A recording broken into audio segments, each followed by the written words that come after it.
Good morning. We are coming to you today from the House of Norway in Balboa Park. We are here to introduce you to the Hardanger Fiddle. The Hardanger Fiddle is a uniquely Nordic instrument that originated in the southwestern coastal regions of Norway. My name is Bruce, and I am a violin teacher as well as a member of the House of Norway. I'm here today to talk to you about this amazing instrument. As a violinist, I am naturally interested in any instrument that has strings attached to it, and this unique instrument would be a hard one for me to resist. This instrument was first discovered in Ullesvang, Norway, which is a community located on a fjord about 20 miles inland from Bergen. That instrument was made by a local sheriff, Ole Jostad, and is dated from 1651. This is not a Viking Age instrument, as the Viking Age ended several hundred years before this discovery. This instrument here was made by Andre Sandland of Telemark, Norway in 1918. This fiddle is part of the permanent display at the House of Norway and can be viewed here in person on any weekend day. Let's take the instrument out so you can hear what it sounds like. These fiddle tunes are named for their function, like a wedding march or waltz. So the first number I'm going to play is a waltz called Langleiten.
There are over 20 different ways to tune a fiddle.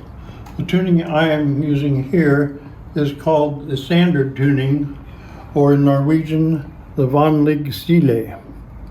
This tuning will accommodate approximately 80% of the music written for the fiddle.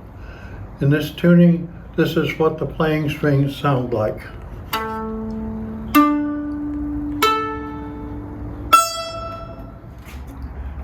Every note played on a Hardanger fiddle is what is called a double stops, or playing two pitches at once, which sound like this.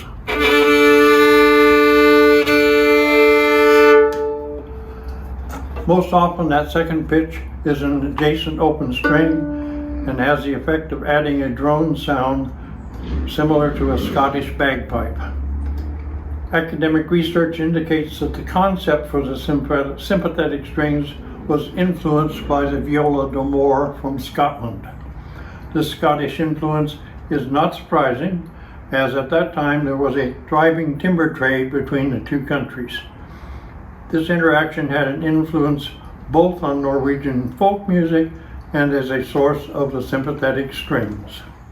So the upper strings sound like this, almost like a violin. The understrings sound like this, almost like a harp. The bow plays on the upper strings. The lower strings vibrate on their own in sympathetic vibrations. As you can see, the fiddle is patterned after the conventional European violin with some variations. The tailpiece is flatter and accommodates 8 or 9 strings as opposed to the 4 strings of a violin. The bridge is flatter and more open design to accommodate the 4 strings that go underneath it. The fingerboard has an inlay of bone or mother of pearl, and the entire instrument is decorated with pen and ink scrolling.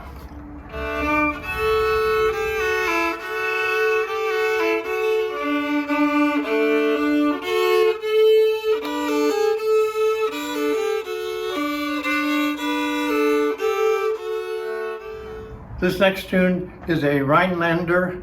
It's called Ringesen.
At the top of the peg box, where a normal violin has a scroll, a Hardanger fiddle will have a figurehead, sometimes patterned after a lion or a dragon. In early Christian Norway, the Hardanger fiddle was referred to as the devil's instrument. The fiddle is a party instrument designed to accompany dances, ceremonies, and processions. As such, there is a fairly large repertoire of wedding marches composed for this instrument. There are also waltzes, polkas, mazurkas, and some dance pieces for which there is no direct translation: pols, springar, gangar, and Rhinelander, to name a few. The music is characterized by the use of embellishments like trills and grace notes. This would be a trill. This would be a grace note. A little short note before the regular one. So I will play, as my last number, one of those wedding marches.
first thing I'm going to ask you is, do your fingers get sore anymore?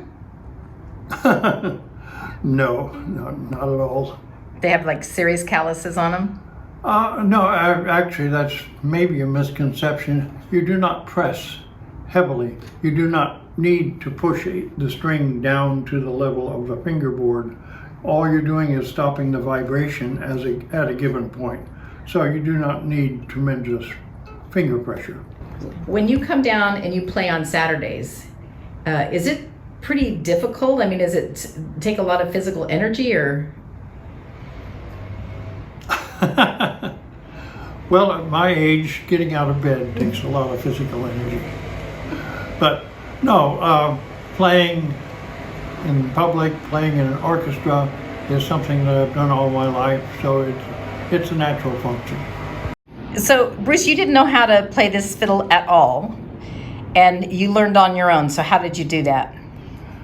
Well, for starters, I began violin lessons at the age of 7. So basically all my life I've played the violin. And as we discussed, this is a similar looking and feeling instrument. So the left hand action and the right hand bowing were all already built in, all natural movements. So it was just a matter of learning the oddities and intricacies of this instrument, of playing on 2 strings at once and playing the rhythms of the folk songs. And so you looked on YouTube, or what did you do? Both. There are videos on YouTube. There is a lady from Seattle who I believe has visited the house here in the past. And there's a lady that I did take lessons from via Zoom. She lives in the Washington, D.C. area. She's been playing the fiddle for 40 years or so. So yes, I did have some formal training on it. Do you know approximately like how many people are out there that can actually play this instrument? I do not. It is not an instrument that you're normally going to find on the West Coast or in Texas or Florida, but there is a hotbed, if you will, in the northern Midwest, Minnesota, Michigan, Wisconsin, that area. There is a national society, the Hardanger Fiddle Association, which is headquartered in the upper Midwest. Thank you all for watching. Please visit our Facebook page or meetup group for announcements of performances at the House of Norway.